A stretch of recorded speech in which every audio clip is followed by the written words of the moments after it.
Hello, everyone. Hope you're doing well. I had a thought about this whole divide and how vicious it seems to be getting more and more every day, very quickly. And what came to me is the pointlessness of all of it, the pointlessness of fighting it and each other.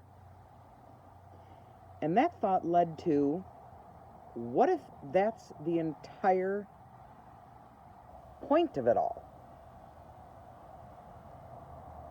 In my last video, I was talking about, what if we're all being played, and what if this is actually all fake and staged and whatnot. But I guess I'm going further with it and going back to, okay, let's say everything happening is actually real. What comes to mind is the scene from the movie War Games with Matthew Broderick back from the 80s, where that scene at the end where the computer is actually throwing, sending bombs, and it looks like it's, World War III, and Matthew Broderick isn't sure if it's real or not, and everybody else in the room isn't sure if it's real or not. And then suddenly it stops and just goes to blank screen, and the computer, I think his name was Joshua, the computer says, and I don't know if I'm using the exact words, but it says, "A strange game.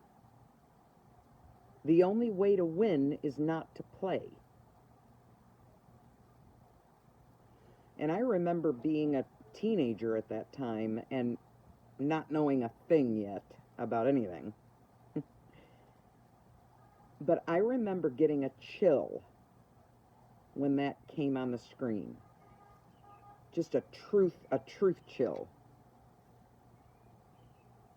And I think at the time, I probably thought that actually had to do with World War III or global thermonuclear war, as they said it. Which makes sense. You start nuclear bombing each other, everybody gets annihilated. So I guess at the time I thought that was the point of that line. And now, 30 plus years later, I see that line as even more philosophical and even more true today. And I'm relating it to what's going on in the world now.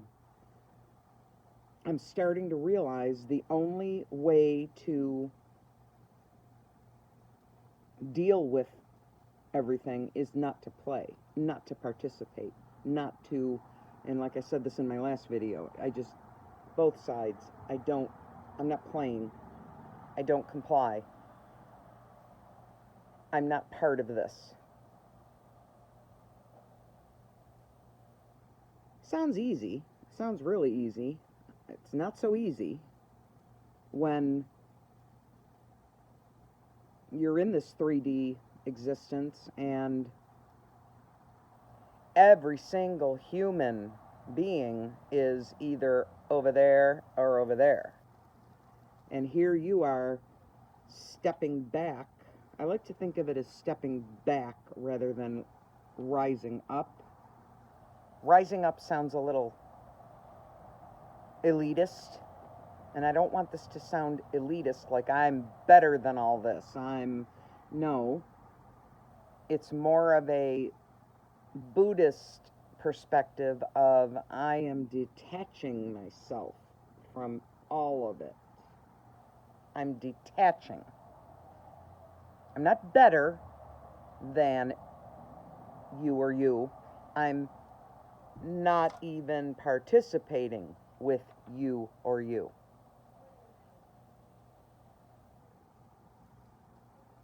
So it's funny because I ran this by my brother-in-law yesterday, who, since the very beginning, has said, I don't believe anything.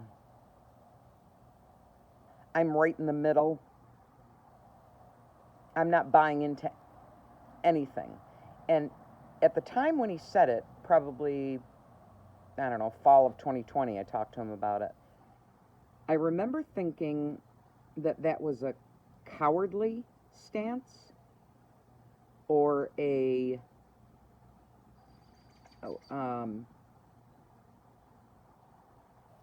cop-out.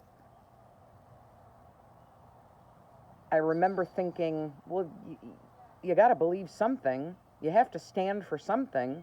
You have to make a decision what you follow, what you believe. I remember I didn't really say that to him because I try to respect everybody's position. But at the time I looked on it as a negative thing, and now I think that's what he's been doing, what I'm talking about. I'm not playing with any of you. Taking my ball and going home. So I ran it by him yesterday, and he looked at me and he went, that's what I'm talking about. That's what I've been doing since the beginning. It's funny how people that you don't think are deep thinkers or philosophical turn out to be huge philosophers. So that was interesting. So I'm going to really try to be very detached and try to be I'm not playing with either side, even though I still believe I lean more to this side of this is not about what they're saying it's about. This is about something much bigger, like the download that I got in April of 2020. I'm standing with that. I'm just detaching from it. Okay, in other words, okay, yes, this agenda is way bigger than it appears to be. And okay, I'm just going to live my life and try to raise my consciousness as high as I can and practice detachment as much as I can. And be kind to people. Be kind to myself. Try to do things that are high vibration frequency. And that's that. And we'll see where it goes. I like the thought of not being horrified anymore, because I've been horrified for a long time. That's the best word to describe my state of mind in the past 18 months. Horrified. I'm ready to be done being horrified. Because really, what's the point? The only way to win is not to play. Have a good one.